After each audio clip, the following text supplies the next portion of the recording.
Si Eluji ay dating isang normal na lalaki, pero isang araw ay bigla niyang natagpuan ang sarili niya na naging isang itlog ng dragon. Nasa parehong sitwasyon siya ni Doofenshmirtz dahil wala ni isa sa kanyang mga magulang ang dumating sa oras ng kanyang pagsilang. Ang unang nakita niya ay isang screen at ipinaalam sa kanya ng isang boses sa kanyang isipan na ang kanyang status window ay magpapakita ng impormasyon tungkol sa kanyang mga kakayahan, na tila kapaki-pakinabang pero napagtanto ni Elucia na dapat siyang mabahala dahil may boses siyang naririnig sa loob ng kanyang ulo. Ipinaliwanag ng boses na siya ay bahagi ng skill na Divine Voice at ang trabaho niya ay magpaliwanag ng mga bagay na may kinalaman sa kanyang status at mga kakayahan. Tinanong niya kung ang mundong ito ay isang uri ng laro pero sinabi ng boses na hindi niya maaaring ibigay ang impormasyong iyon dahil level 1 pa lang ang Divine Voice skill. Tinanong naman ni Elucia kung maaari man lang sabihin kung nasaan siya, pero muli itong tumanggi at binanggit na hindi siya maaaring sumagot ng mga tanong na hindi tungkol sa status dahil sa sobrang inis, gumugulong ang kanyang itlog at nahulog sa isang bangin. Nang tuluyan siyang tumigil ay ipinaalam ng system na nakakuha siya ng kakayahang resistance sa falling damage, pero may kapalit ito dahil bumababa ng 1 punto ang kanyang HP at kapag 5 lang ang health niya ay napakalaking bagay na nito. Sa huli ay gumugulong si Elucia papunta sa gilid ng isang lawa at doon niya nakita ang kanyang refleksyon sa unang pagkakataon sa mundong ito. Doon niya napagtanto na isa talaga siyang itlog at ipinaalam ng system na siya ay isang dragon egg, isang F-rank na halimaw at kapag nasira ang kanyang shell tiyak na mamamatay siya. Naiinis na si Elucia sa kanyang sitwasyon, pero lalo pa itong lumala nang sabihin ng system na ang mga itlog ng dragon ay walang kapangyarihan at may single digit lang na IQ, kaya ang tanging magagawa niya sa ngayon ay gumulong-gulong. May potensyal naman silang maging isang nakakatakot na dragon kapag napisa na, pero kung nakapanood ka na ng mga documentary sa kalikasan na alam mong napakababa ng tsansa na mabuhay ng hindi nagiging pagkain ng iba. Nagsimulang magpanik si Elucia at dahil sa panginginig niya ay muli siyang gumugulong pababa ng burol at nahulog sa isa pang bangin, dahilan para bumababa ang kanyang HP sa 3 kaya't nagpa siya siyang manatili muna sa kinaroroonan niya dahil hindi na niya kayang masaktan pa. Pagsapit ng gabi ay tuluyan nang nakabawi ang kanyang HP kaya ligtas na siyang gumalaw muli. Dahan-dahan siyang gumugulong sa paligid at habang ginagawa niya ito, iniisip niya kung ano ang magiging buhay niya bilang isang itlog. Maaaring mahirap ang maging itlog pero darating ang araw na mapipisa siya bilang isang dragon at magiging napakalakas, kaya nagpa siya siyang gawing misyon iyon ngunit habang gumugulong siya sa loob ng kagubatan, may nakasalubong siyang ibang nilalang. Lumapit siya ng kaunti para silipin ito at nalaman niyang ang nilalang na ito ay tinatawag na Dark Worm at ayon sa stat screen nito ay mayroon itong titulong Egg Eater. Oo, hindi ito maganda at agad na gumugulong si Elucia palayo para makaligtas. Pero sa bilis ng paghabol ng uod ay hindi sapat ang basta pagtakbo lang para makatakas sa sitwasyong ito. Ang uod ay may 8 health points na mas mataas kaysa sa maximum health ni Elucia kaya't kung susubukan niya itong harapin ay siya ang unang mamamatay. Sa sandaling iyon ay naalala niya na nakakuha siya kanina ng fall damage resistance kaya't napagpasyahan niyang gamitin iyon sa kanyang pakinabang at inakit ang uod papunta sa isang malapit na bangin, sa kanya ito nilinlang na tumalon pababa kasama niya. Nang pareho silang bumagsak sa lupa ay buo pa rin si Elucia dahil sa kanyang fall resistance at dahil din sa paglapag niya sa ibabaw ng katawan ng uod, kaya ipinaalam ng system na nakakuha siya ng 12 experience points dahil matagumpay niyang napatay ang uod. Dahil dito ay nag-level up siya at natugunan ang mga requirement para sa evolution, pagkatapos ay ipinakita ng system sa kanya ang evolution tree at tinanong kung aling landas ang pipiliin niya, ang baby dragon tree o ang little dragon tree. Walang ideya si Elucia kung ano ang pagkakaiba ng dalawa kaya't ipinaliwanag ng system na ang little dragons ay isang dwarf na uri ng dragon, at kahit mas maliit sila kumpara sa ibang dragon ay maaari pa rin silang lumaki hanggang kasing laki ng isang oso, at mayroon din silang nakamamatay na kakayahang huminga ng apoy.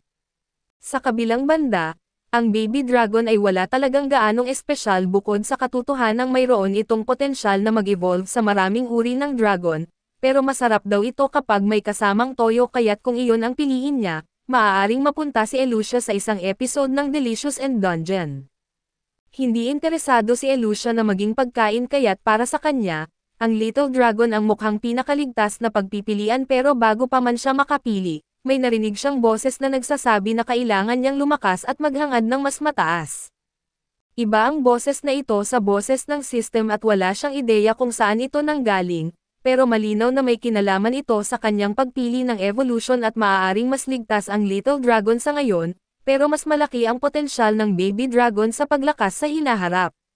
Kaya kahit delikado ay nagpasya si Delucia na piliin ang Baby Dragon Evolution Tree at matapos makompleto ang evolution, tumaas ng maayos ang lahat ng kanyang stats pero hindi pa ganap na naibalik ang kanyang HP. Kaya kailangan pa rin niyang magpahinga para makarecover. Maya-maya ay kumulo ang tiyan ni Elucia at napatingin siya sa bangkay ng uod dahil sa kung anong dahilan ay mukhang nakakagana itong kainin. Inisip ni Elucia na baka instinct ito ng pagiging baby dragon, dahil dati ay hindi niya kailanman iisipin na kumain ng uod. Pero wala naman siyang ibang mapagkukunan ng pagkain sa ngayon kaya't nagpasya siyang kainin iyon at kasing pangit ng inaasahan niya ang lasa nito. Kinaumagahan ay nagising si Elucia matapos umidlip at ganap nang naibalik ang kanyang kalusugan. Ngunit kailangan pa rin niyang tanggapin ang katotohanang isa na siyang baby dragon ngayon, wala siyang ideya kung bakit siya muling isinilang sa mundong ito kung sino ang may gawa nito, o kahit kung sino talaga siya bago ang muling pagsilang. Sigurado siyang dati siyang tao pero wala siyang malinaw na alaala tungkol sa kanyang nakaraang buhay. Bigla namang napansin ni Elucia ang isang grupo ng dark worms na nagtitipon sa likuran niya, at ngayong hindi na siya isang itlog kaya na niyang lumaban at isa-isang hiwain ang mga ito. Sa pagpatay sa lahat ng uod ay nakakuha siya ng napakaraming experience kaya agad siyang umabot sa level 3, dahil sa biglang pagtaas ng level na ito ay na-unlock niya ang baby fire breathing ability, at ginamit niya ito para pumatay pa ng mas maraming uod hanggang sa umabot siya sa level 7. Ipinagpatuloy pa niya ang pagpatay ng mga uod hanggang sa tuluyan niyang maabot ang level 15 at dahil sa bilis ng pagtaas ng level niya, sabik na siyang makita kung ano ang susunod niyang evolution at maya-maya, muling kumukulo ang tiyan niya at napagtanto niyang kakailanganin niyang kumain pa ng mas maraming uod kung gusto niyang patuloy na lumaban sa pinakamalakas niyang kondisyon. Pero sobrang kadiri talaga ng mga ito kaya't gusto niyang subukang kumain ng ibang bagay. Tumingin-tingin siya sa paligid at kalaunan ay nakakita ng ilang kabute sa lupa na mukhang masarap, pero agad niyang naalala kung bakit hindi dapat kumain ng mga kabuteng basta-basta lang nakikita sa gubat. Puno ang mga iyon ng lason at muntik na siyang mamatay at gayunpaman ay nakakuha siya ng poison resistance skill, kaya hindi rin tuluyang nasasayang ang nangyari at ayaw pa rin ni Elucia na kumain ng mga uod, kaya nagpa siyang magtungo sa loob ng kagubatan para maghanap ng bagong mabibiktima. Makalipas ang ilang minuto ay nakakita siya ng isang gray wolf, mas malaki ang lobo kaysa sa kanya at mas mataas ang stats nito pero nagpasya pa rin siyang atakihin ito at nagsimulang tumakbo sa tabi nito, pagkatapos ay tinamaan niya ito ng fire punch hanggang mamatay. Nang suriin niya ang bangkay ay napagtanto niyang maaari niyang gamitin ang kanyang apoy para lutuin ang karne, makalipas ang ilang minuto at hawak na ni Elucia ang isang perpektong lutong piraso ng karne ng lobo. At ito na ang pinakamasarap na kanyang natikman mula nang dumating siya sa mundong ito. Dahil gusto pa niya ng mas marami nito ay nagpasya siyang manghuli na lang ng mga lobo para may makain siya matapos ang maghapon, dahil sa lahat ng kanyang pagsisikap at pagsapit ng gabi ay umabot na si Elucia sa level 20, at ang susunod niyang evolution ay magaganap kapag naabot niya ang level 25. Gayunpaman habang tumataas ang kanyang level ay bumabagal ang bilis ng pag-level up, kaya hindi na ito magiging ganoon kadali sa mga susunod at sa kabilang banda dahil madalas niyang ginagamit ang kanyang baby breath, naging bihasa na siya sa pag-iiho ng karne kaya't ayos na ang problema niya sa pagkain. Gayunman ay hinihiling niya na sana ay may makausap siya bukod sa system, dahil hindi nito sinasagot ang mga mahahalagang tanong niya at bigla namang nakarinig si Elucia ng mga boses mula sa kalapit na bahagi ng gubat, hindi man niya naiintindihan ang sinasabi ay malinaw na may ibang tao roon. Kaya nagpasya siyang puntahan at tingnan at ang mga boses ay mula sa isang grupo ng mga tao. Gusto sana ni Elucia na kausapin sila pero mahirap iyon dahil isa siyang dragon at kung paisa-isa wala sa mga tao ang kasing lakas niya, pero dahil mas marami sila ay delikado ang magpakita sa kanila. Gayunpaman ay ayaw niyang manatiling nag-iisa magpakailanman, kaya nagpasya pa rin siyang lumabas at sa kasamaang palad ay nakalimutan niya ang isang mahalagang bagay na kung saan ay masarap ang karne ng baby dragon kapag may toyo. Kaya sa sandaling makita siya ng mga adventurer ay agad silang umatake para sa isang madaling pagkain, sinubukan niyang ipahiwatig na ayaw niyang lumaban pero hindi niya kayang magsalita sa kanilang wika, kaya hinati ng isa sa mga tao ang kanyang dibdib gamit ang espada at habang ang isa pa ay gumamit ng kidlat na mahika para maparalisa siya. Napagtanto ni Elusha na isang malaking pagkakamali ito kaya't sinubukan niyang tumakas, pero dahil sa epekto ng kidlat ay nanghina na ang kanyang mga paa at wala na siyang magawa at unti-unting lumapit ang mga adventurer para tuluyan siyang tapusin. Ngunit sa huling sandali ay pumagitna ang babaeng kasama nila at pinigilan ang dalawa dahil naawa siya kay Elusha. Nang muling magmulat ng mata si Elusha ay nakita niyang ginagamot ng babae ang kanyang mga sugat, at taos-puso siyang nagpasalamat na pinili nitong ipagtanggol siya. Hindi maintindihan ng dalawa kung bakit ganoon na lang ang malasakit niya sa isang dragon na maaari sanang maging hapunan nila, pero kung gusto nitong panatilihing buhay si Elusha ay hindi na sila kikibo at tiningnan ni Elusha ang stat screen ng babae at nalaman niyang ang pangalan niya ay Mia, at isa siyang Earth Human. Ginagamit din niya ang huli niyang MP para gamutin siya at sa sandaling iyon ay nakakagalaw na muli si Elusha. Pero alam niyang malamang ay aalis si Mia kapag napansin nitong magaling na siya. Kaya nagpapanggap siyang may kaunting sakit pa at hindi pa rin naiintindihan ni Elusha ang mga salitang sinasabi ni Mia, pero dahil sa pakikinig sa kanya nakakuha siya ng skill na Greek language at kapag na-level up niya ito, mas maiintindihan na niya si Mia. Bigla na lang nakarinig si Elusha ng malalakas na sigaw mula sa mas malalim na bahagi ng gubat. Napagtanto niyang iyon ay malamang mula sa iba pang adventurer na kasama ni Mia at sa lakas ng sigaw na iyon, malinaw na may napakalakas na halimaw sa paligid at kung ganoon nga ay wala silang tsansang mabuhay kapag nakaharap nila ito. Gusto ni Mia na puntahan ang kanyang mga kasama pero hinihila ni Elusha ang kanyang balabal para pigilan siya dahil masyado itong delikado, lalo na't wala na siyang natitirang MP kaso hindi naintindihan ni Mia ang babala na ibinibigay niya at tumakbo pa rin palayo. Maaaring hindi alam ni Elusha kung anong klaseng halimaw ang naroon, pero alam niyang sigurado na walang kahit sinong tao ang kayang tumalo rito kaya't kailangan niyang iligtas ang mga ito, medyo manhid pa ang kanyang mga paa kaya hirap siyang gumalaw. Nang makarating siya sa pinanggalingan ng mga sigaw ay nabigla siya nang makita ang isang napakalaking C-rank rock dragon na may mahigit 200 na HP, na napakalayo sa 30 na HP lang na mayroon siya at sa normal na sitwasyon, tatalikod na sana siya at tatakbo palayo dahil ayaw niyang kalabanan ang halimaw na iyon. Pero nakita niyang bumagsak si Mia sa lupa at ayaw niya itong iwan, kaya't mukhang wala na siyang ibang pagpipilian kundi ang maging matapang at lumaban. Wala siyang ideya kung paano niya tatalunan ang isang halimaw na gaya noon, at bigla na lang nagsimulang sumigaw sa isip ni Elusha ang tinig na banal, sinasabing tumakbo siya kung gusto niyang mabuhay. Alam ni Elusha na tama ang ipinapahayag ng banal na tinig, kaso hindi niya kayang iwan si Maria para mamatay matapos siyang iligtas nito ilang minuto lang ang nakalipas, kaya kahit ilagay pa nito sa panganib ang sarili niyang buhay ay kailangan niyang may gawin. Nagpakita siya upang mailihis ang atensyon ng dragon palayo kay Maria. Nang sumugod ang dragon papunta sa kanya ay ginamit niya ang roll skill para umiwas at saka bumangga sa mukha ng dragon at pagkalapag niya, napansin ni Elusha ang isa sa mga kasama ni Maria na nakahandusay sa malapit, ngunit 0 na ang HP nito kaya wala na siyang magagawa para dito.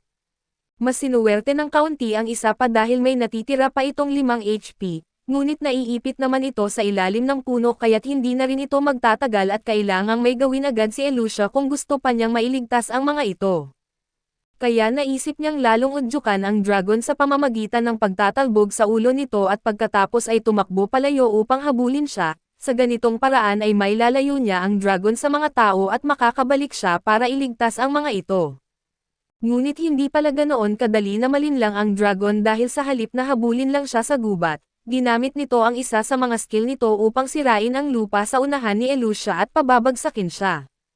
Pagkatapos nito ay biglang sumugod ang dragon papunta sa kanya at dahil dito, nagpa siya si Elusha na lumaban at hinagisan nito ng fire punch ang loob mismo ng bibig ng dragon at ipinagmamalaki niya ang sarili niya, dahil malaki ang naging pinsala ng atake na iyon. Ngunit makalipas lamang ang ilang sandali at sa matinding pagkagulat ni Elusha, muling napuno hanggang sa itaas ang health bar ng dragon dahil nag-regenerate ito at wala talagang anumang paraan para matalo niya ang halimaw na iyon sa kasalukuyan niyang kalagayan. Kaya kailangan na niyang tumakas habang abala pa ang dragon sa pagre-regenerate, ngunit hindi niya kayang buhatin ang 2 tao ng sabay at dahil dito ay napilitan siyang gumawa ng mahirap na desisyon na iligtas si Maria at iwan ang isa pang lalaki, alam na alam niyang magiging pagkain iyon ng dragon kalaunan. Nailayo niya si Maria ng medyo malayo subalit patuloy pa ring bumababa ang HP nito dahil sa matinding pagdurugo, kaya hindi ito magtatagal sa ganitong kalagayan at nais ni Elucia na sana'y makagamit siya ng healing magic para tulungan siya, ngunit wala siyang ganoong skill at wala rin siyang kaalaman sa medisina. Kaya ang tanging magagawa niya ay dalhin si Maria sa isang pamayanan ng tao upang doon ito gamutin. Naaamoy niya ang amoy ng mga tao mula sa direksyong iyon kaya't binuhat niya si Maria at dinala siya roon ngunit habang nasa daan, may naamoy siyang lubhang nakakabahala. Amoy ito ng 12-dosenang Grey Wolf na papalapit sa kanya at malamang ay ang katawan ni Maria ang pakay ng mga ito. Sa bandang huli ay napaligiran siya at wala na siyang matatakbuhan at napilitan siyang ibaba si Maria at harapin ang mga lobo. Makalipas ang ilang sandali ay bahagyang nagkamalay si Maria at nasilip niya si Elucia na lumalaban para maprotektahan siya, ngunit masyado pa rin siyang mahina para gumalaw kaya't muli siyang nawalan ng malay at pagsapit ng gabi, buhat pa rin ni Elucia si Maria at ang katawan niya ay halos bumigay na sa sobrang pagod. Gayunpaman ay nagbunga rin ang kanyang mga pagsisikap dahil sa wakas ay nakarating na siya sa isang nayon ng mga tao. Nagsimula siyang sumigaw para humingi ng tulong at iligtas si Maria kaso isa pa rin siyang dragon, kaya ang naririnig lamang ng mga tao ay ang pagungal ng isang halimaw sa gitna ng gabi. Nang lumabas sila upang tingnan kung ano ang nangyayari at nakita nila ang halimaw na may buhat na walang malay na katawan ni Maria, agad nilang inisip na banta si Elucia at inatake siya at kahit anong pilit niyang magpaliwanag, wala silang maintindihan sa kanyang sinasabi kaya wala ring saysay. Sa huli ay napagtanto niyang wala siyang magagawa para kumbansihin ang mga tao na hindi siya banta, kaya ibinaba na lang niya si Maria at tumakbo pabalik sa kagubatan upang hindi na makapagdulot ng mas maraming problema. Makalipas ang ilang oras ay nagising si Maria sa isang kama at nakita si Mariel na nakaupo sa tabi niya. Ipinaliwanag nito na malubha ang naging sugat ni Maria kaya kinailangan niyang gumamit ng napakaraming white magic upang pagalingin siya. Dagdag rin niya na halos 2 araw siyang walang malay at hindi na gaanong naaalala ni Maria ang nangyari, kaya inakala niya na may isang taong nagbuhat sa kanya pabalik sa nayon at ipinagpatuloy ni Mariel ang pagsasabi, kung gaano kawalang ingat ang ginawa ni Maria sa pagpasok sa gubat na kasama lamang sina Doz at Gans. Tungkol nga sa dalawang iyon, tinanong ni Maria kung ano ang nangyari sa kanila ngunit wala ring magandang balita si Mariel at matapos nilang matagpuan si Maria. Naghanap sila ng iba pa at natuklasan nila ang bangkay ni Gans sa loob ng gubat. Tungkol naman kay Doz ay hindi nila natagpuan ang kanyang katawan, ngunit may nakita silang malaking bahid ng dugo malapit sa isang puno kaya't malamang ay nakain siya ng isang halimaw at napaiyak si Maria nang napagtanto niyang wala na ang kanyang mga kaibigan, at sinisi niya ang sarili dahil hindi niya napigilan si Doz na sumama sa ekspedisyong iyon.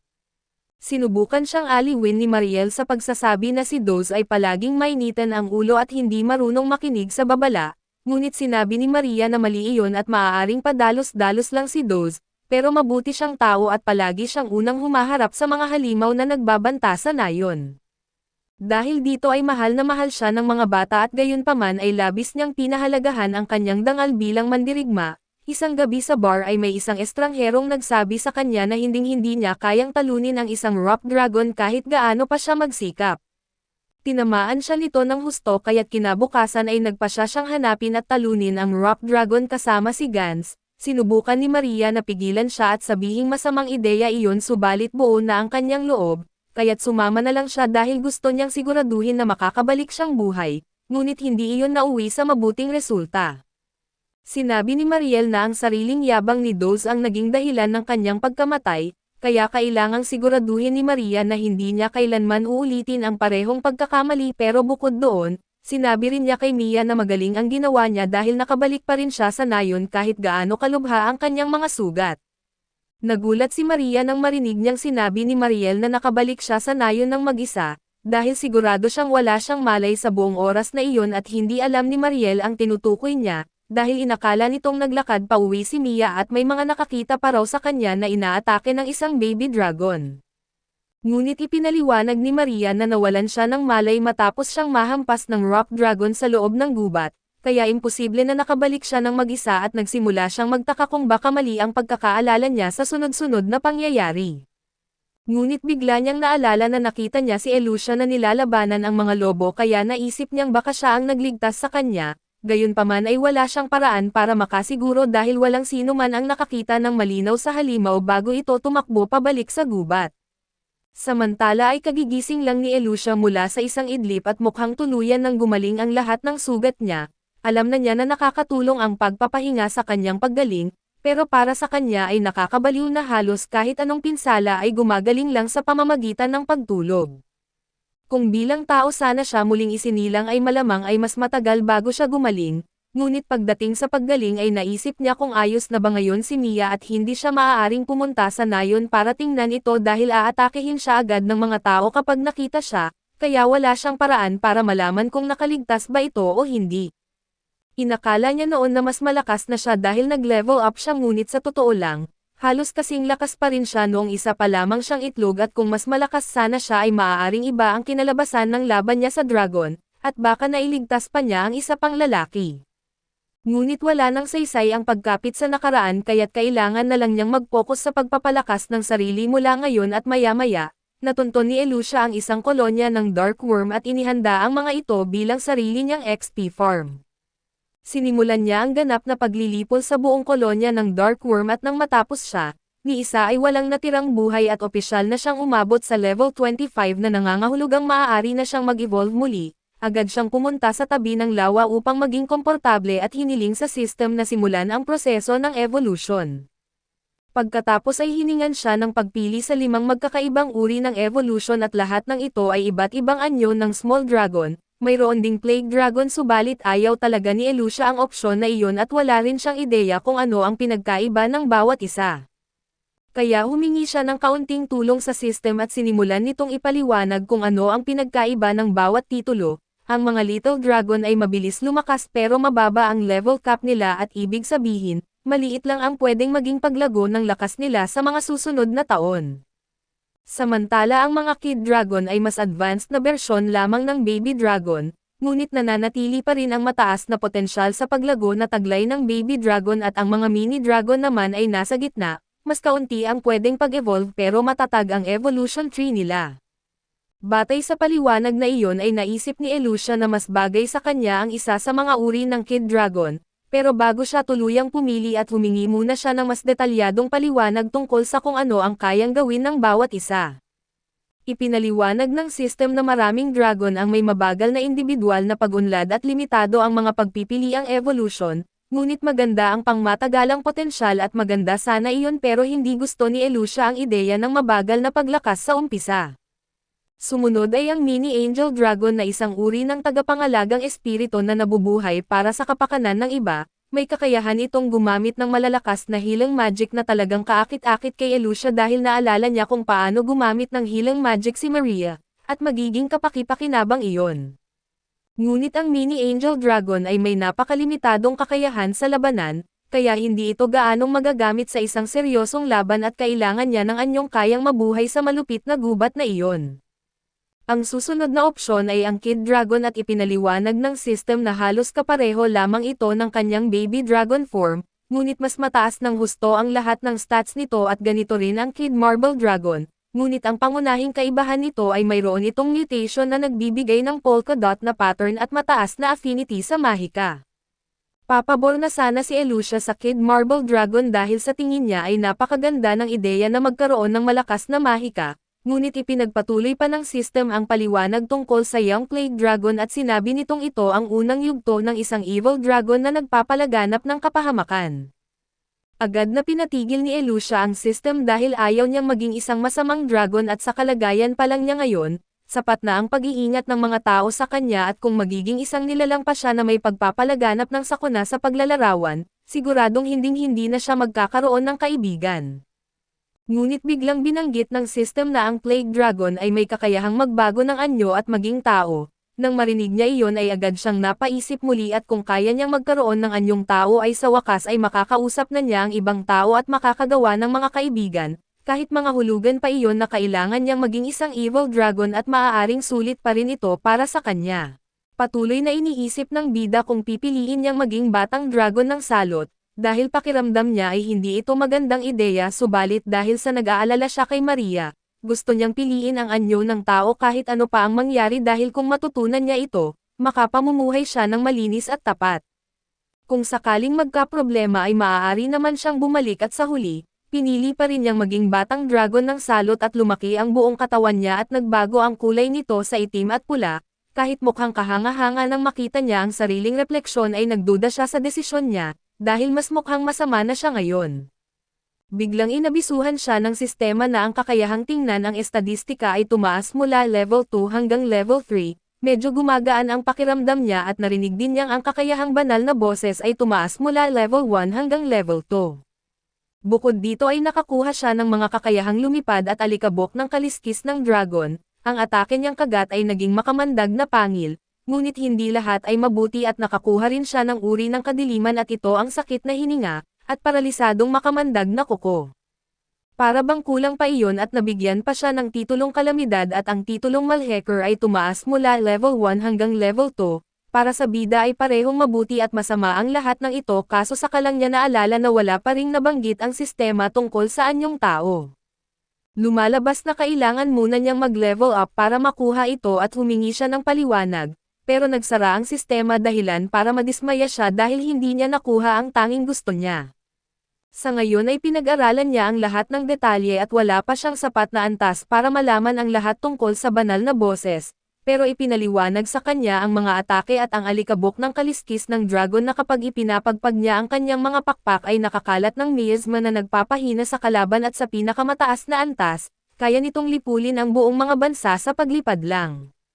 Nang subukan niya ito ay nalanta ang isang bulaklak at natakot siya sa kung ano na ang kanyang naging anyo. Ang may sakit na hininga naman ay nakakapagbuga ng makamandag na miasma na may nakakahawang sakit, at kayang wasakin ang isang buong sibilisasyon.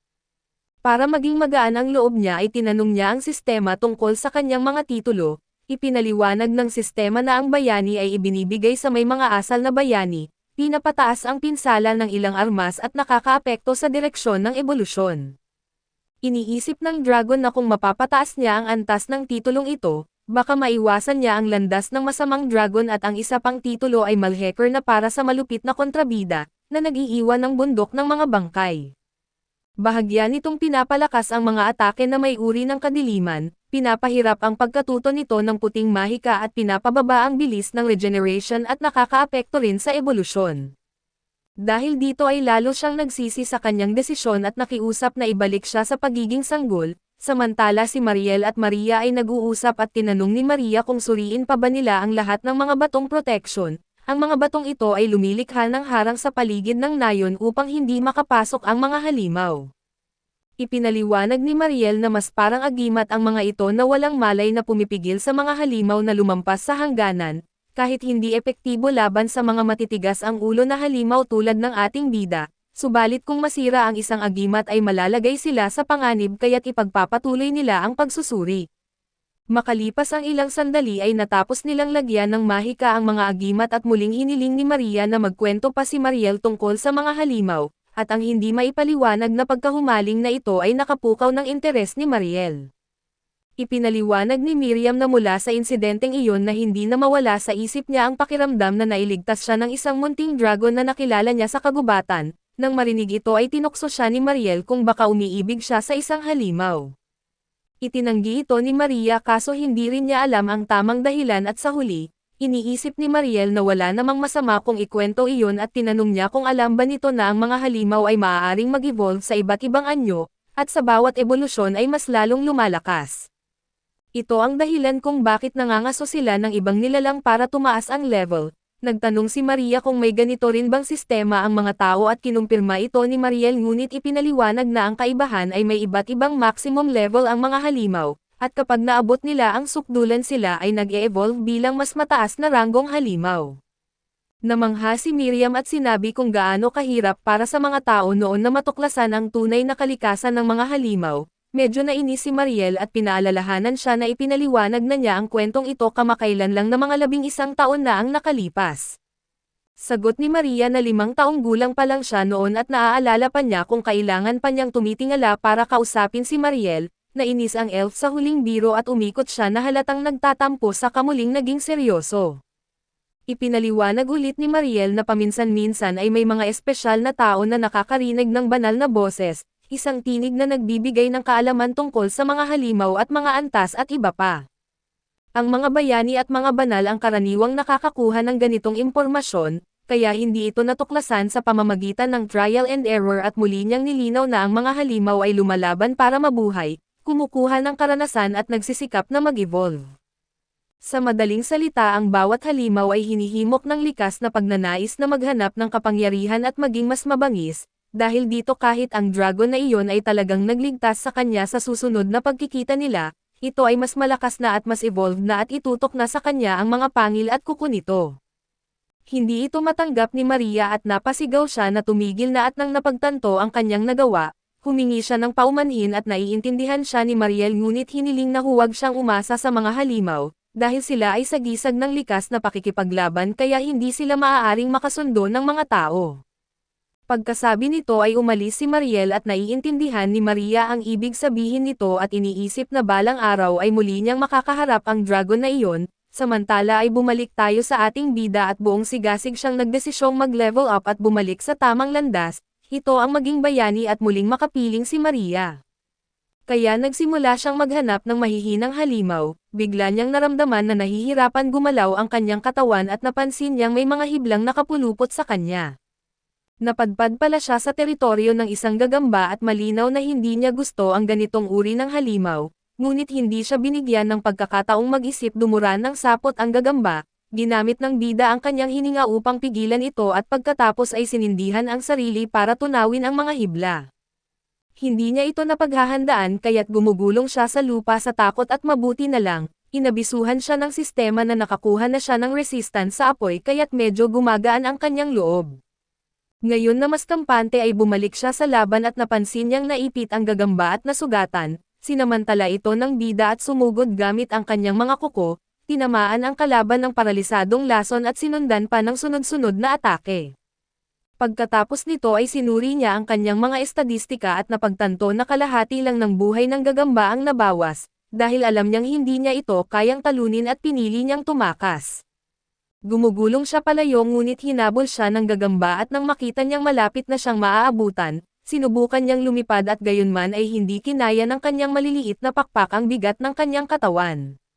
Paulit-ulit niyang sinubukan na lumipad pero palaging bigo kaya't inisip niyang dahil ito sa mababang level niya, napansin din niyang malapit na naman siyang maaabutan kaya't gumugulong na lang siya. Pagkalipas ng 10 minuto ng walang tigil na pagrolyo, hindi pa rin napapagod ang gagamba at biglang nag-abiso ang sistema na ang skill na rolyo ay tumaas mula level 2 patungong level 3.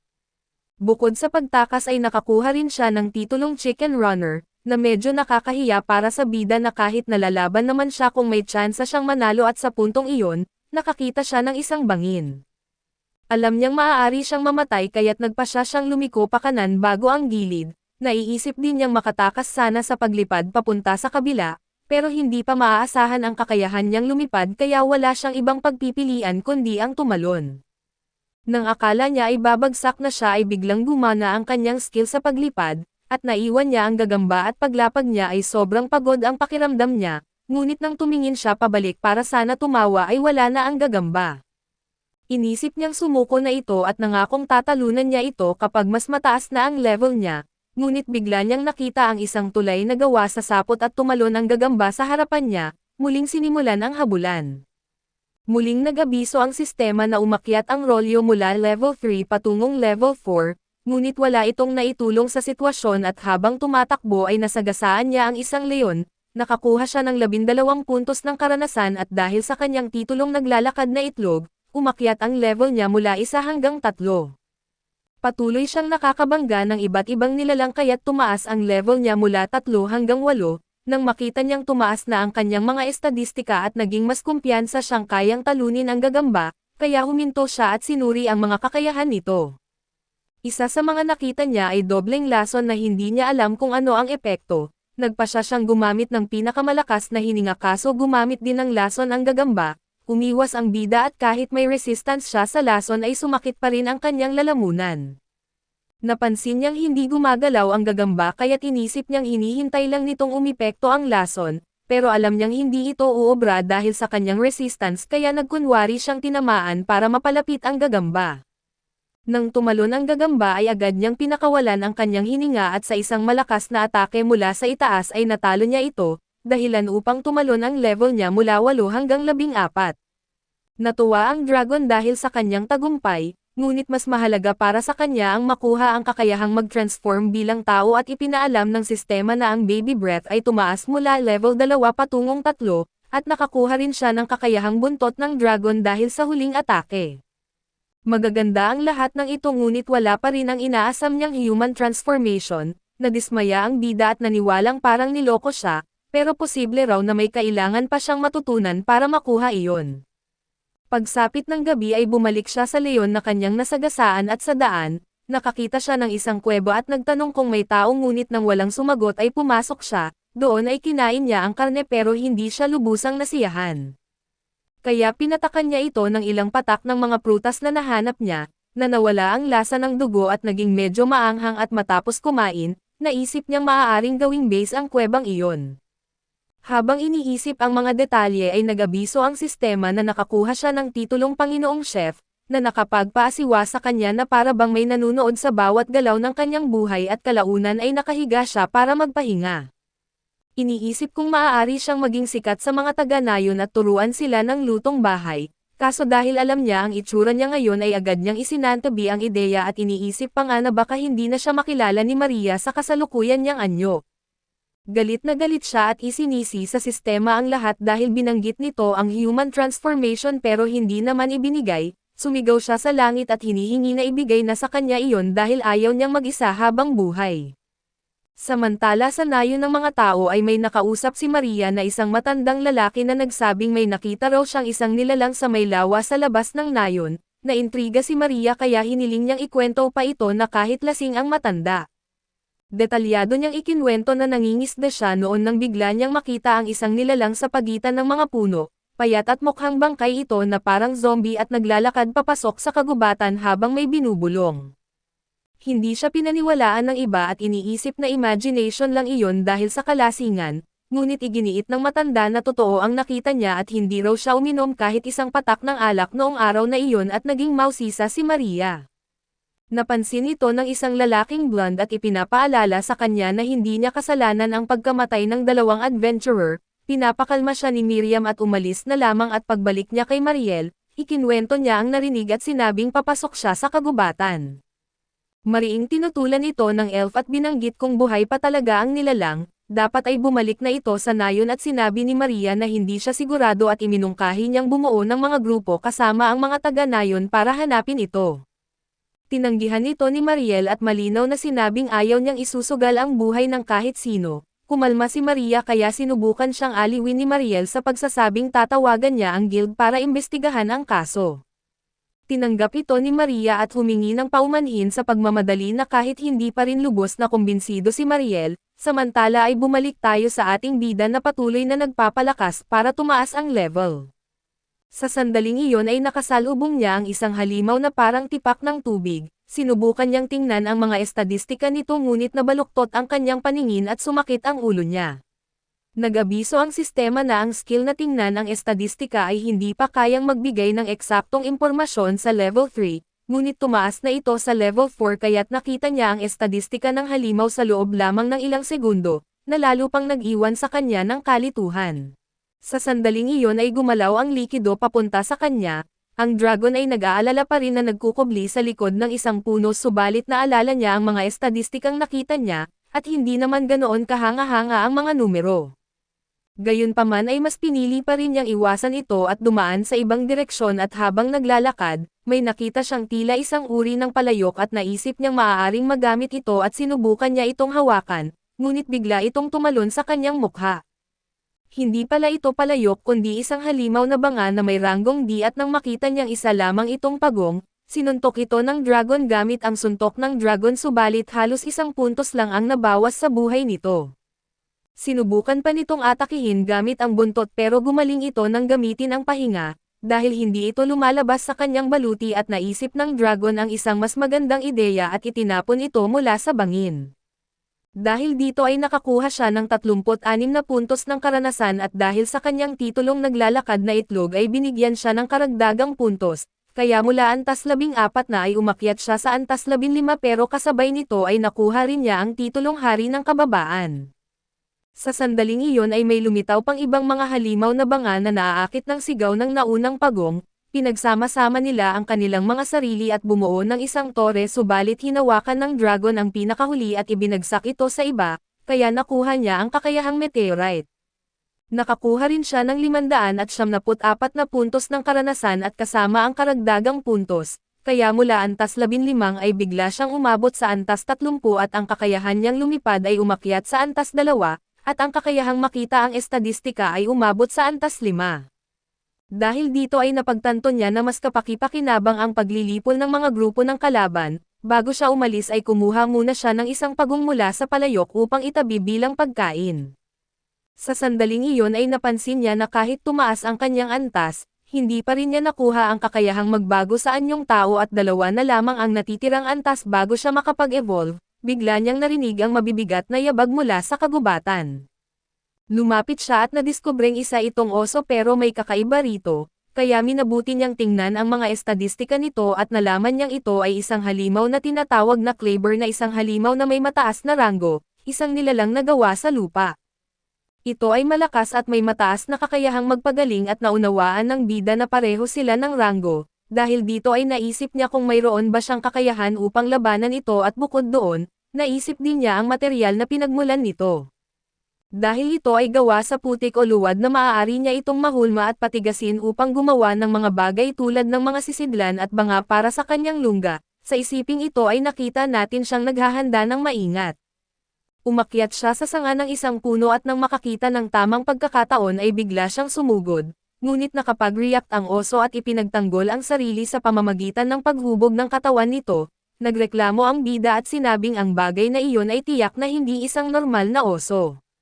Bigla itong sumugod sa kanya ngunit naiwasan niya ito gamit ang pag-ikot, nagawa niyang masaktan ang oso at halos kalahati ng buhay nito ang nabawas at natuwa ang bida, ngunit biglang naglabas ang oso ng isang sigaw na nagpapagaling. Nang makita niyang may ganitong kakayahan ang kalaban ay napaisip ang dragon kung ano ang dapat niyang gawin, naisipan niyang gamitin ang kakayahang meteorite kaso nag-alinlangan siya kung kaya niya itong iaangat ng ilang metro, kaya wala siyang magawa kundi magpatuloy sa pag-ikot at paulit-ulit na saktan ito. Sa ganitong paraan ay patuloy niyang binabawasan ang buhay ng oso, pero bigla ay naglabas ang oso ng isang napakalakas na sigaw na nagpapayanig sa buong kagubatan. Kasabay nito ay nabuo ang isang malakas na bagyong buhangin na tuluyang tumakip sa kanya. Nang humuhupa ito ay lumitaw ang bago nitong anyo na isang oso na may baluti at puno ng matutulis na tinik, nawala ng gana ang bida at sino ang makakaalam kung ngayon ay hindi na niya magagamit ang kakayahan niyang umikot. Habang iniisip niya ito ay napansin niyang kaunti na lamang ang natitira niyang MP, sa sandaling iyon ng kanyang pagka-distract ay binato siya ng oso ng isa sa mga tinik nito, naiwasan ito ng bida at doon niya napansin ang isang kakaibang katangian. Nagpasya siyang subukan ang isang bagay at pinunit niya ang isang braso nito, at dito niya napatunayan na ang luwad ay lumalambot kapag malayo na sa katawan at dahil dito, hinulma niya ito bilang isang bola at pinapainit sa napakataas na temperatura gamit ang kakayahang meteorite kaya tuluyan niyang natalo ang oso. Matapos mapabagsak ang oso ay inabisuhan siya ng sistema na nakatanggap siya ng 300 na XP dahil sa kanyang titulong naglalakad na itlog, at kasabay nito ay umakyat siya ng 3 antas at ito ay ikinagagaan ng loob ng bida. Pagkatapos nito ay idinagdag ng sistema na nakakuha siya ng bagong kakayahan na tinatawag na kanweses. Medyo nagtaka ang bida dahil ganoon ang itinuring sa kanya ng sistema, ngunit naengganyo siya sa pag-iisip na sa wakas ay mayroon na siyang luwad. Pagbalik sa kanyang lungga ay iniwan niyang niluluto ang luwad at lumabas upang maghanap ng pagkain. Sa kagubatan ay nakakita siya ng mga kakaibang kabute pero nang marinig niyang may lason ang mga ito, itinapon niya ang mga iyon. Nakakita rin siya ng isang medyo malaking halaman at alisin na sana niya ang estadistika nito, ngunit bigla itong gumalaw at sinubukan na umatake sa kanya at di umatras ang munting dragon at agad niya itong pinutol. Inabisuhan siya ng sistema na ito ay isang bihirang halaman na kumakain ng mga hayop, gayunpaman ay hindi nito kayang kainin ang asin na naiipon sa maputlang bahagi nito, dahil kailangan ng dragon ang asin sa pagluluto ay kinuha niya ito. Lumipat naman tayo kay Miriam at habang naglalakad siya sa kagubatan, naalala niya ang sinabi ni Maria na hayaan na lamang ang guild ang magsiyasat kaso dahil sa patotoo ni B na may nakita siyang dalawang naglalakad, nagpasya siyang hanapin ang mga ito dahil nakakaramdam siya ng pagkakasala. Sa sandaling iyon ay may lumitaw na isa na namang-uod pero agad niya itong pinatay gamit ang isang bola na apoy, at nagpatuloy siya sa kanyang paglalakbay ng mas mahinahon at pagkatapos nito, bumalik tayo sa dragon na kasalukuyang nakatingin sa isang champi na halimaw na may ranggong D.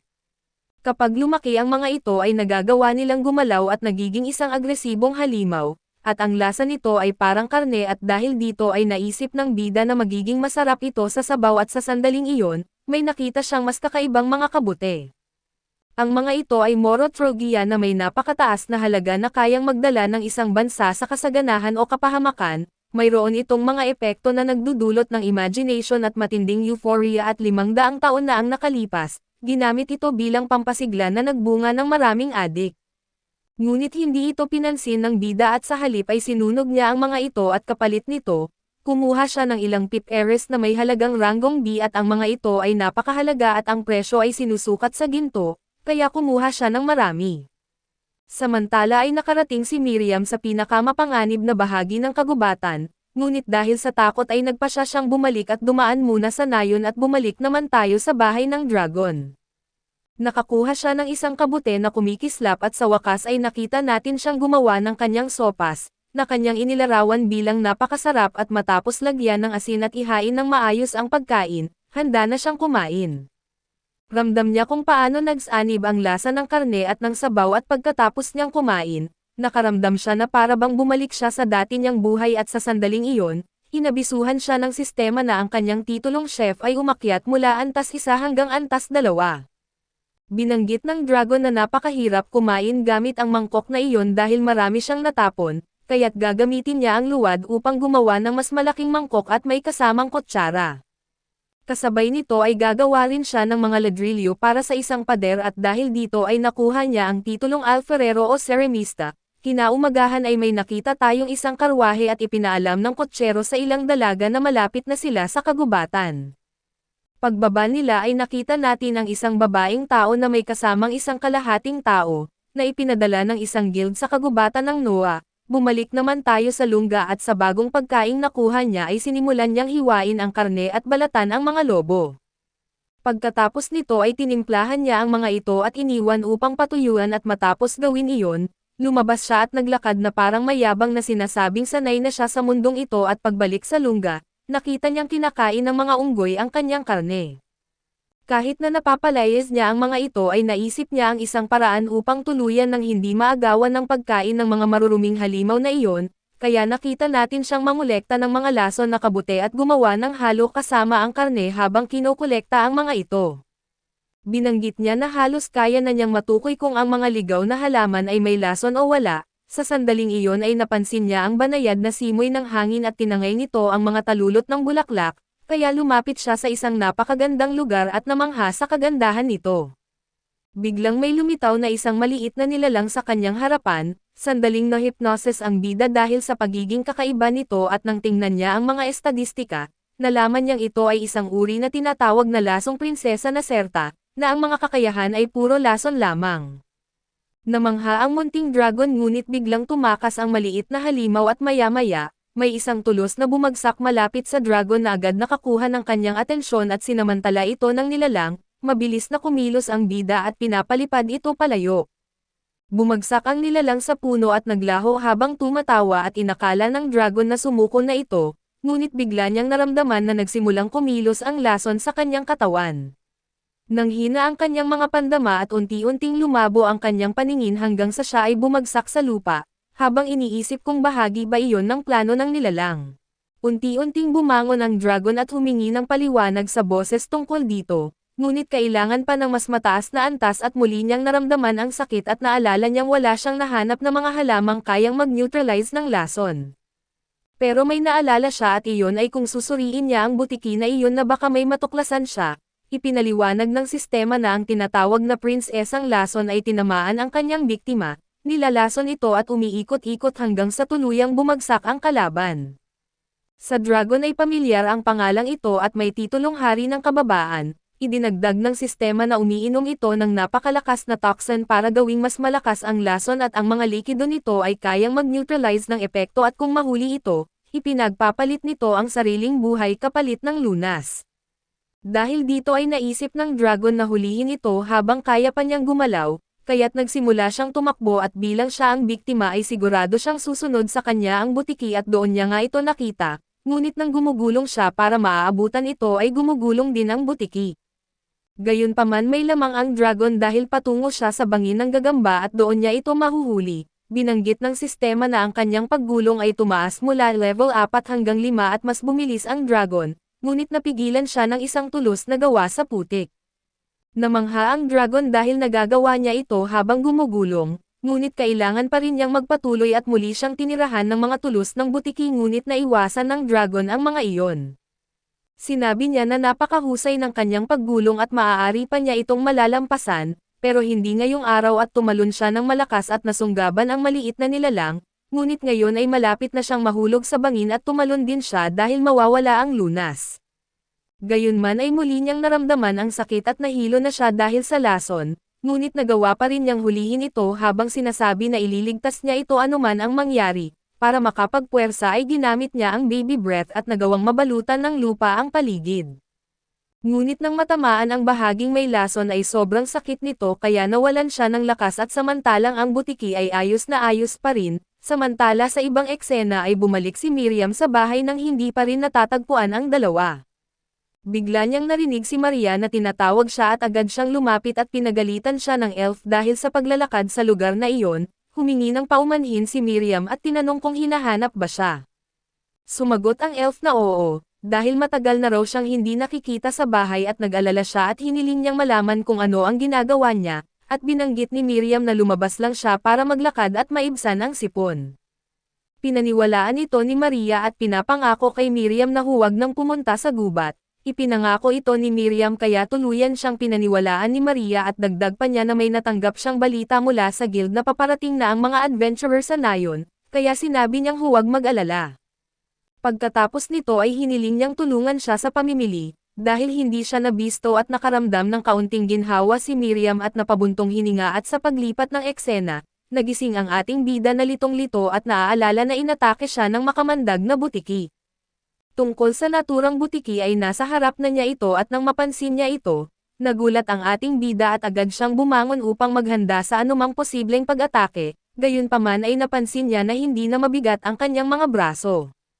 Tiningnan niya ang butiki at tinanong kung binigyan ba siya nito ng antidote, tumatango ang butiki bilang sagot at ngumiti pa at nagpasalamat ang ating mabuting bida at habang binubuhat ito gamit ang kanyang malalaking kuko, ipinahayag niyang nagkaroon sila ng mabangis na labanan na tiyak na nagpaunawa sa kanila na sila ay magkatugmang mga kaluluwa. Nagyakapan silang dalawa at inuugoy ng bida ang butiki sa kanyang mga braso at sinabing tunay itong maganda. Pagsapit ng gabi nang makabalik sila sa kuweba at inalok ng bida ang butiki ng kaunti sa niluluto niyang pagkain. Nang ihain niya ito ay napansin niyang masayang tumakbo ang butiki papunta sa pagkain. Natuwa ang bida ngunit habang pinapanood niya itong kumain ay napaisip siya sa katotohanan na wala silang mga pangalan. Sa huli ay binaliwala niya ang isipin na iyon at sabay nilang tinatamasa ang pagkain at nang maubos ang pagkain, napansin ng butiki ang isang barilas na may lason at lumapit ito at nagsimulang kumain at nag-alala ang bida, ngunit naalala niyang lalo lamang nitong pinapalakas ang lason ng butiki. Nang makita niyang hindi ito tumitigil sa pagkain ay napuno siya ng kuryosidad kaya nagpasya siyang tikman din ang kaunti, ngunit nang gawin niya ito ay bumagsak siya sa lupa at namilipit sa sobrang sama ng lasa, dahil dito ay tumaas ang antas ng kanyang resistensya sa lason. Kinabukasan ay nagtulungan silang dalawa upang talunin ang ilang lobo, gumamit ng mahika sa lupa ang butiki habang pinatay ng ating bida ang mga lobo sa pamamagitan ng sunod-sunod na sipa at pagkatapos nito, nagtipon sila ng mga prutas at pinagsaluhan ang mga ito at tinapos ang araw sa pagbabalik sa kanilang tahanan. Sa gabi ay mahimbing silang natutulog ngunit nagising ang ating bida at nakita niyang nasa ibabaw niya ang butiki. Sandali siyang natakot at naalala na nakamamatay ang lason nito kaso nang makita niya itong kalmado, hiniling na lamang niya na huwag siyang kagatin at kinabukasan ay nagpunta naman sila upang mangolekta ng mga berry. Nang ipatikim ng bida ang mga ito sa butiki na bahagya itong nandidiri, inakala ng dragon na normal lamang iyon dahil ang ganitong uri ng prutas ay hindi talaga kinakain ng direkta at bigla namang tumalon ang butiki. Tinanong ng dragon kung may nakita ba itong maganda at pinapapunta siya ng butiki sa isang kabuteng amoy bulok na karne, isa itong cadavericus na may halagang boss na isang higanteng kabute na kulay bulok at may napakalakas na lason na walang nangangahas kainin. Tinanong ng dragon kung ang lason ba nito ang umakit sa butiki at kung talagang kakainin nito, naglalaway na ang butiki ngunit sinunog ng dragon ang kabute dahil baka bumaho pa ang paligid at pinagalitan siya ng butiki. Ngunit bilang kapalit ay hahanap na lamang ito ng iba pang mga nakalalasan na halaman. Subalit bigla nitong inactivate ang mga tulos na putik at inakala ng dragon na galit ito sa kanya, kaya pinaputokan niya ang mga palumpong at mula roon ay lumabas ang isang halimaw na kahawig ng aso, isa itong dalawang ulong halimaw.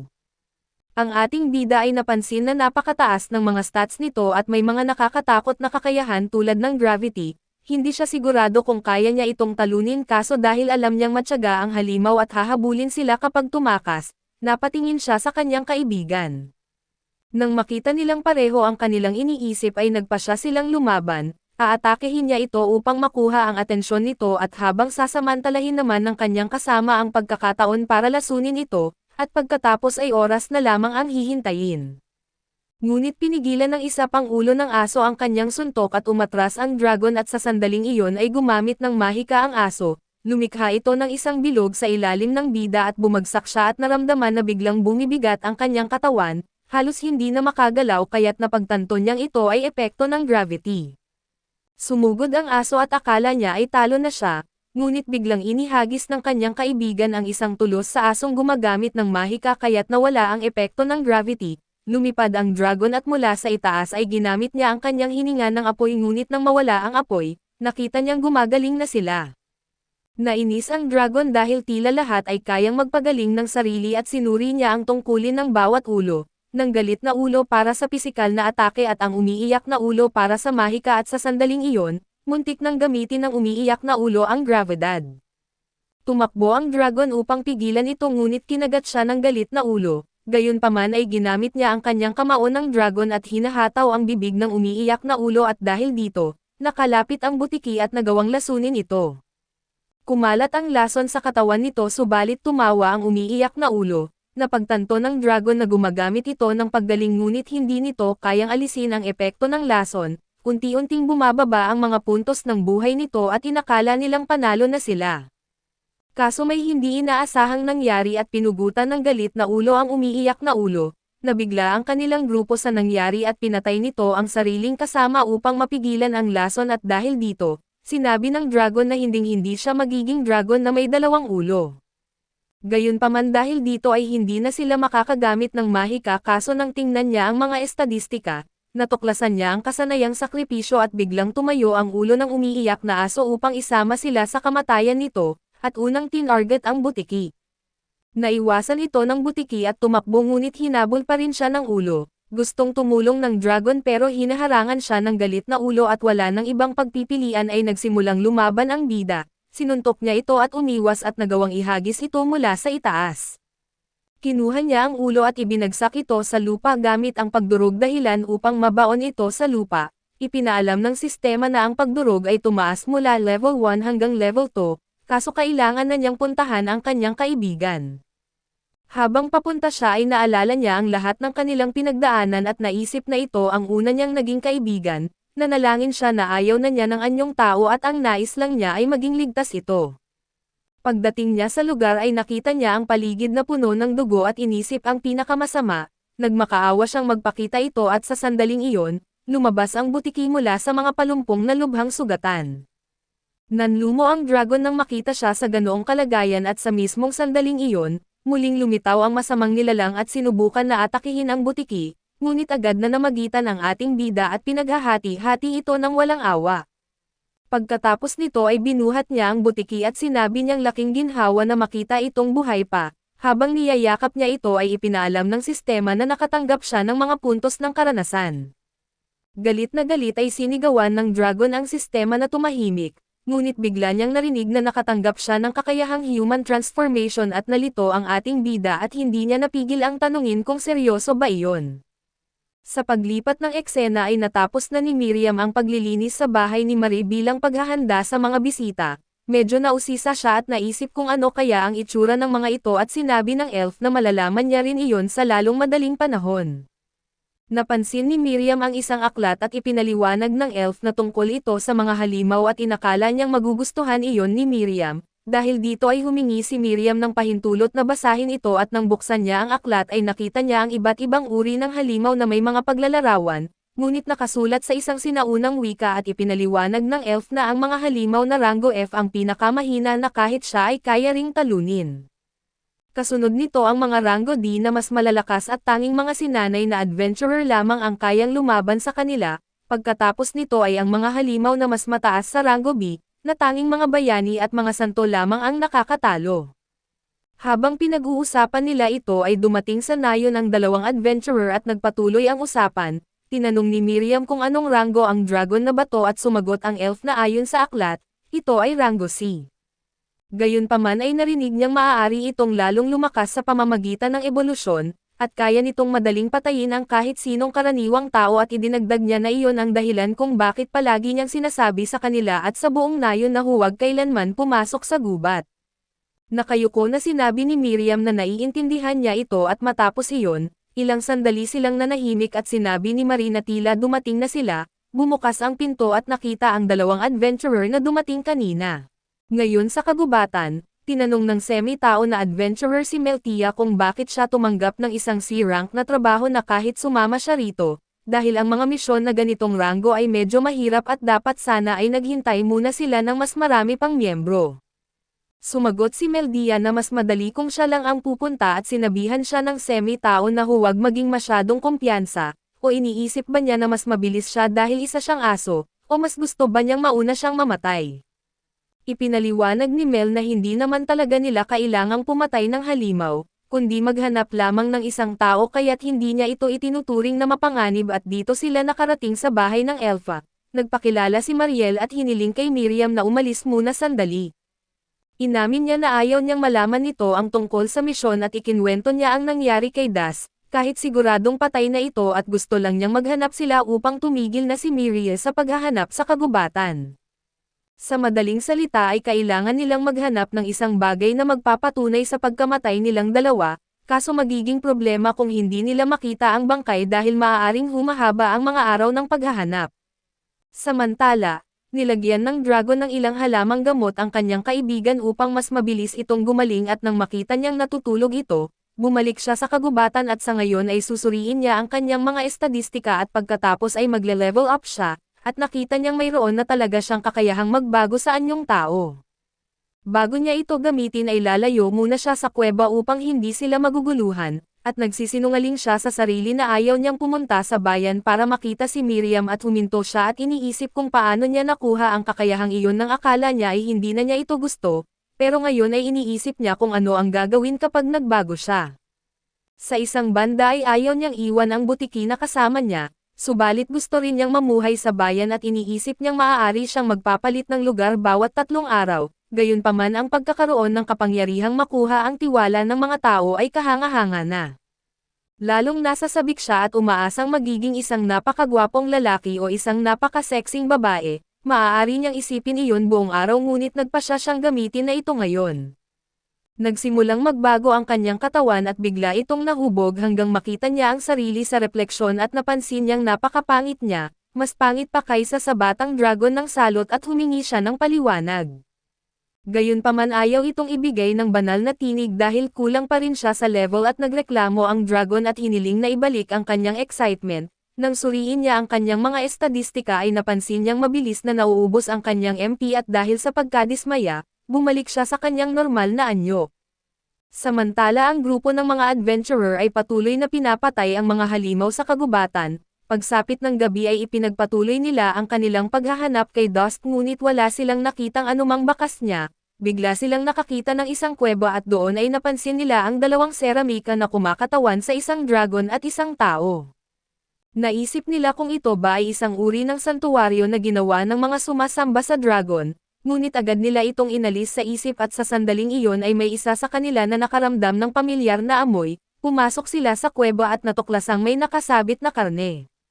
Nagdulot ito ng babala sa babaeng kulay ginto ang buhok, At sinabi niyang sisilipin niya ito at pagpasok niya ng mas malalim ay natuklasan niya ang lungga. Napansin niyang maliwanag ito dahil sa mga kabute na nagbibigay liwanag, at sa isang mangkok ay may mga pulang prutas na kilala bilang pulang ginto. Sa sobrang tuwa ay naisip ng semi-tao na kumuha ng kaunti para dalhin, gayunpaman ay pinigilan siya ng kawal at nagbabala na maaaring ang lugar na iyon ay malamang hideout ng mga bandido at maaaring mapunta sila sa isang mapanganib na sitwasyon. Sa mismong sandaling iyon ay lumitaw ang butiki at agad nag-alerto ang mga babae. Inutusan ng blonde na babae na huwag lumapit kung hindi ay maaari silang mamatay sa lason nito, samantala ay tumakbo ang butiki upang hanapin ang ating bida.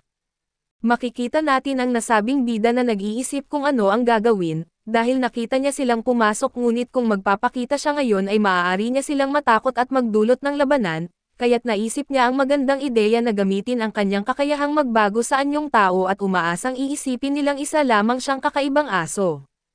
Matapos gawin iyon ay lumapit siya sa kanila at bumati ng natural, gayunpaman ay natigilan sila sa takot nang makita siya dahil sa kanilang pananaw na isa siyang halimaw na dragon at agad silang natataranta, subalit pinapakalma sila ng blonde na babae. Pagkatapos ay tumalon ang semi-tao at hinahampas ang bida ng isang mabigat na palo na nagpapalipad sa kanya, tinapos siya ng kawal gamit ang kakayahan at nang makita nilang kapos na sila sa mana ay iniutos ang pag-atras.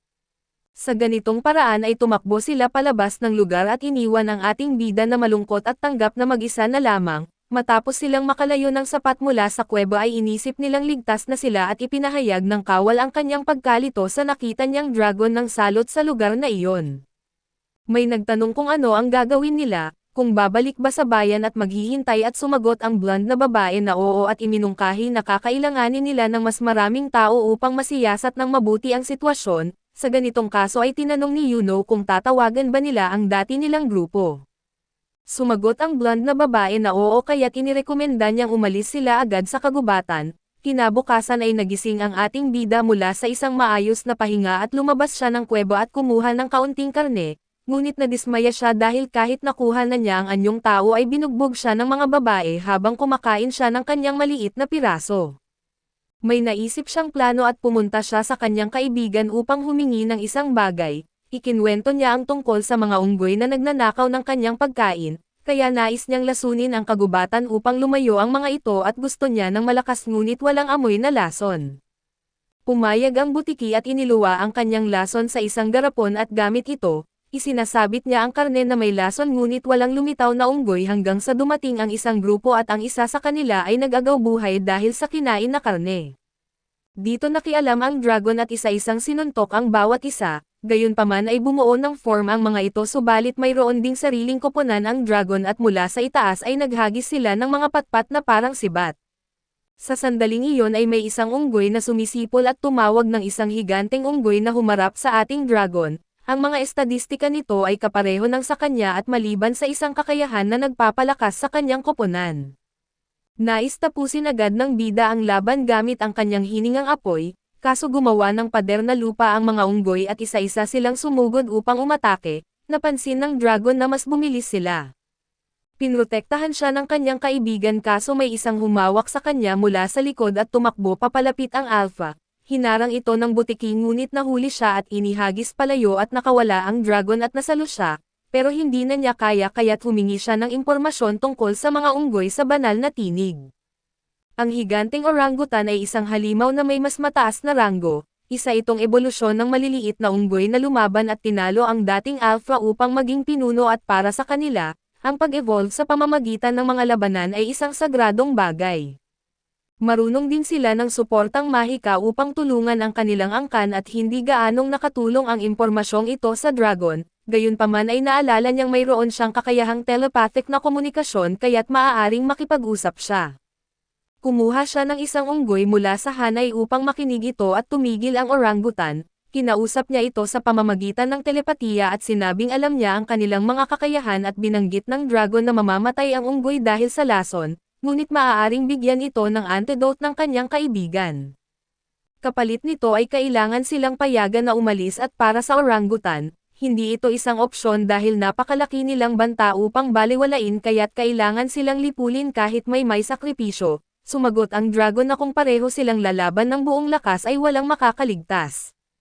Sumagot ang Alpha gamit ang moto ng kanilang angkan na alisin ang mahina at hayaan silang mamatay. Sa ganitong paraan siya umakyat sa trono at nag-isip ang dragon ng ibang solusyon at hinamon ito sa isang duelo.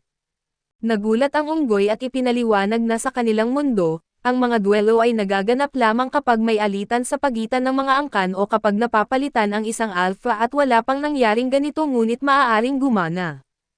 Pagkatapos ng lahat ay maaari pa ring ipatupad ang kanilang mga patakaran kahit laban sa ibang uri, basta't sila ng butiki ay ituturing na sariling angkan at pinagtibay ito ng dragon sa kasong iyon at agad tinanggap ng unggoy ang hamon. Habang ginagamot ng butiki ang lason ng unggoy, may isa pang humuhuli sa kanya matapos niya itong tapusin at hiningi ng bida na malaman kung ano ang nangyayari. Ipinaliwanag ng unggoy na ginagawa nila iyon upang hindi siya makialam sa kanilang duelo, at ipinangako na palalayain siya kapag natalo na ang dragon at pagkatapos nito ay nagharap ang dalawa. Unang umatake ang unggoy gamit ang malalakas na suntok na nagbigay lamang ng pagkakataon sa bida na magdepensa, dahil wala siyang pagkakataong umatake at gumugulong ang dragon upang makakalayo at sinisita siya ng unggoy, nilinaw na hindi iyon tunay na pakikipaglaban at isa itong insulto sa kanila.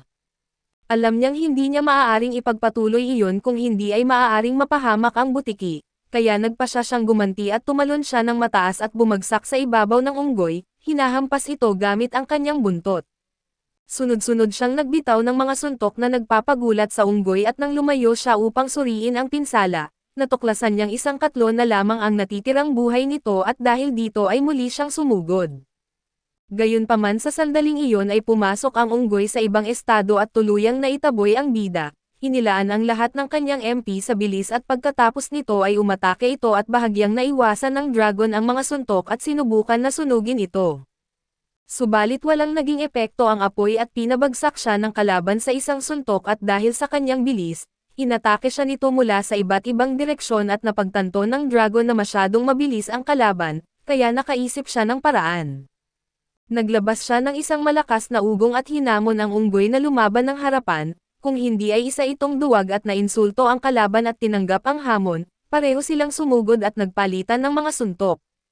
Pagkaraan ng ilang sandali ng labanan, pareho silang pagod at nagpasya ang laban sa isang huling suntok na tanging ang dragon lamang ang tumama na nagpapadapa sa unggoy sa lupa at ipinahayag ng bida ang kanyang tagumpay, ngunit mula sa ibaba ay gumanti ang unggoy ng isang huling suntok na nagpabagsak din sa dragon.